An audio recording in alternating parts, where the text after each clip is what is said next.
Di sebuah desa terpencil yang jarang dikunjungi orang luar, terdapat sebuah warung bakso yang terkenal akan kelezatannya. Warung itu milik Pak Slamet, seorang pria tua yang pendiam dan misterius. Setiap malam, warungnya selalu ramai oleh pelanggan, bahkan lebih ramai dibanding warung-warung lain di desa itu. Orang-orang rela antre panjang hanya untuk menikmati semangkuk bakso buatan Pak Slamet. Namun, ada sesuatu yang ganjil. Warung itu hanya buka saat matahari terbenam dan selalu tutup sebelum tengah malam. Tidak ada yang pernah melihat Pak Slamet membeli bahan baku atau memasak di siang hari. Meskipun begitu, baksonya selalu tersedia dalam jumlah banyak, dan rasanya begitu nikmat, seakan-akan mengandung sesuatu yang membuat ketagihan. Rasa penasaran menggelayuti seorang pemuda bernama Joko. Ia adalah seorang perantau yang baru kembali ke desa setelah bertahun-tahun bekerja di kota. Joko merasa ada yang tidak beres dengan warung itu. Wajah para pelanggan yang sering makan di sana tampak pucat, mata mereka kosong, seolah-olah mereka bukan lagi diri mereka yang dulu. Suatu malam, Joko memutuskan untuk diam-diam mengintai warung bakso Pak Slamet. Ia bersembunyi di balik semak-semak di dekat warung dan menunggu sampai semua pelanggan pergi. Saat warung sepi, Joko melihat sesuatu yang membuat darahnya membeku. Pak Slamet keluar dari warung dengan sebuah gerobak kecil. Ia berjalan menuju hutan di belakang desa, tempat yang dikenal angker. Joko mengikutinya dengan hati-hati. Semakin dalam mereka masuk ke hutan, udara terasa semakin dingin dan sunyi. Tiba-tiba, Joko melihat Pak Slamet berhenti di sebuah kuburan tua yang sudah lama ditinggalkan. Dengan cekatan, Pak Slamet menggali salah satu kuburan. Dari dalam tanah yang basah, ia menarik sesuatu. Sesosok tubuh yang sudah membusuk dengan kain kafan masih membalut tubuhnya. Joko hampir berteriak ketakutan, tapi ia segera menutup mulutnya dengan tangan. Pak Slamet lalu mencincang tubuh mayat itu dengan pisau besar dan memasukkannya ke dalam karung. Joko merasa mual. Keringat dingin mengalir di pelipisnya. Ia menyadari bahwa selama ini, bakso yang dijual Pak Slamet bukanlah daging sapi, melainkan daging mayat. Joko mundur perlahan, berharap bisa melarikan diri tanpa ketahuan. Namun tiba-tiba langkah kakinya menginjak ranting kering, menimbulkan suara retakan yang menggema di keheningan malam. Pak Slamet menoleh tajam. Matanya merah menyala dalam gelap. "Siapa di sana?" Suaranya parau dan mengerikan. Joko langsung berlari, secepat mungkin. Napasnya tersengal-sengal. Dari belakang, terdengar suara tawa yang menyeramkan. Joko menoleh sekilas dan melihat sesuatu yang lebih mengerikan. Sesosok pocong melompat-lompat mengejarnya. Wajahnya hancur, matanya kosong, dan mulutnya terkoyak lebar seolah tertawa sinis. Joko terus berlari hingga sampai di rumahnya. Ia segera mengunci pintu dan jendela, lalu merunduk di bawah meja, gemetar ketakutan. Namun malam itu, ia tidak bisa tidur.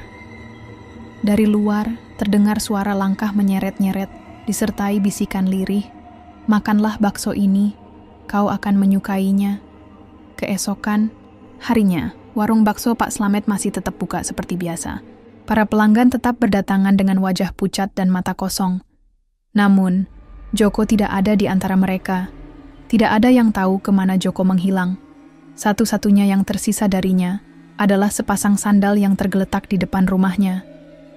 Dan semangkuk bakso yang masih mengepul di meja makan tanpa ada yang tahu dari mana datangnya. Namun, kejadian aneh mulai terjadi di desa. Orang-orang yang sering makan di warung Pak Slamet mulai berperilaku aneh. Mereka sering berbicara sendiri, tersenyum tanpa alasan, dan beberapa di antaranya ditemukan menghilang tanpa jejak. Salah satu warga, Bu Sari, mengaku melihat sesuatu yang menyeramkan saat pulang dari ladang. Ia bersumpah bahwa ia melihat bayangan putih melompat-lompat menuju rumah-rumah warga yang pernah makan di warung Pak Slamet.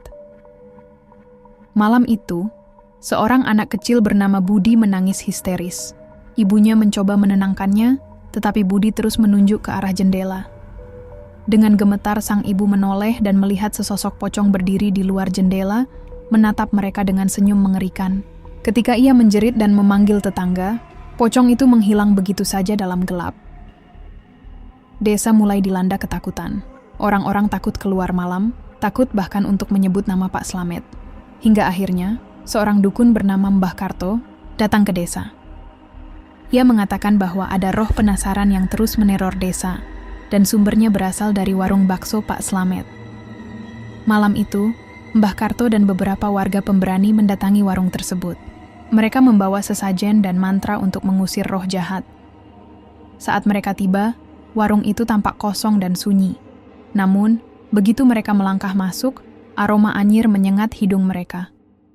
Di dapur, mereka menemukan sesuatu yang mengerikan, tumpukan daging busuk, beberapa masih mengenakan kain kafan.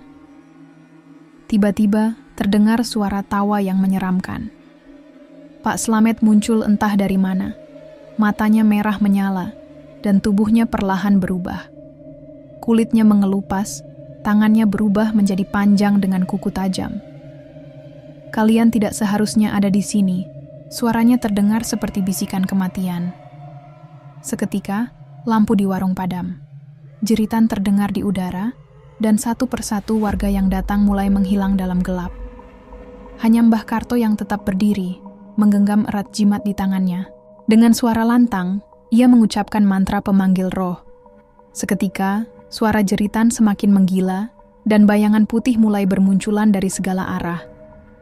Pocong-pocong yang selama ini menjadi korban Pak Slamet muncul, melompat-lompat dengan wajah marah. Mereka mengerubungi Pak Slamet, membawanya ke dalam kegelapan. Pak Slamet menjerit kesakitan sebelum akhirnya hilang bersama bayangan-bayangan itu.